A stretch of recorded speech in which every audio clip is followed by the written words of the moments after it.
Ustaad Bhagat Singh movie teaser వివాదంపై AP CEO Mukesh Kumar Meena స్పందించారు. ఆ మూవీ టీజర్ ఇంకా చూడలేదని, టీజర్ పొలిటికల్ ప్రచారం తరహాలో ఉంటే మాత్రం ఈసీ అనుమతి తీసుకోవాలి అన్నారాయన. ఉస్తాద్ భగత్ సింగ్ మూవీ టీజర్ వివాదంపై ఏపీ సీఈఓ ముఖేష్ కుమార్ మీనా స్పందించారు. ఆ మూవీ టీజర్ ఇంకా చూడలేదని, టీజర్ పొలిటికల్ ప్రచారం తరహాలో ఉంటే మాత్రం ఈసీ అనుమతి తీసుకోవాలి అన్నారాయన. ఉస్తాద్ భగత్ సింగ్ మూవీ టీజర్ వివాదంపై ఏపీ సీఈఓ ముఖేష్ కుమార్ మీనా స్పందించారు. ఆ మూవీ టీజర్ ఇంకా చూడలేదని, టీజర్ పొలిటికల్ ప్రచారం తరహాలో ఉంటే మాత్రం ఈసీ అనుమతి తీసుకోవాలి అన్నారాయన. ఇక దీనికి సంబంధించి మరిన్ని అప్డేట్స్ మా ప్రతినిధి రామకృష్ణ లైవ్ లో అందిస్తారు. రామకృష్ణ, చెప్పండి.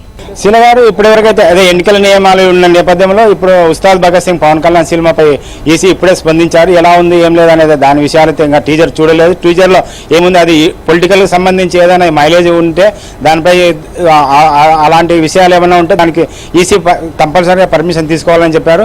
లేని పక్షంలో దానిపై చర్యలు తీసుకుంటాము. అదే ఇప్పటి వరకు చూడలేదు కాబట్టి దాన్ని చూసిన తర్వాతనే నేను స్పందిస్తాను. ఇప్పుడు చూడలేదు కాబట్టి దాని మీద ఎలాంటి కామెంట్ చేయనని ఈసీ చెప్పారు. శీల గారు, రామకృష్ణ, జనసేన కార్యకర్తలు దీనికి సంబంధించి ఎటువంటి స్పందన వ్యక్తం చేస్తున్నారు? అంటే ఇది పొలిటికల్ కాదు, ఇది సినిమా డైలాగులు అనే చెప్తున్నారు శీల గారు.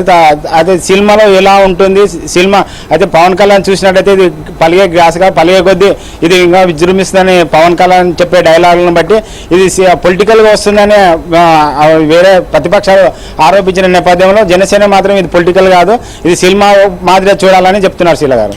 మరి డైరెక్టర్, ఈ మూవీకి సంబంధించిన డైరెక్టర్ ఏమైనా దీనికి సంబంధించి మాట్లాడడం జరిగిందా? పొలిటికల్ ప్రకారం దీనికి ఏమైనా ఉంటుంది ఈ మూవీలో అని చెప్పేసి? శీల గారు, ఇప్పటి వరకు అయితే దీనికి సంబంధించి డైరెక్టర్ ఎలాంటి స్పందన చేయలేదు. అయితే దాని ఏంటి ఎలాంటి అనేది తర్వాత మనకు తెలుసు. ఆయన డైరెక్టర్ ఏం చెప్తారని దాని మీద చూడాల్సింది శీల గారు. రైట్. Thank you Ramakrishna.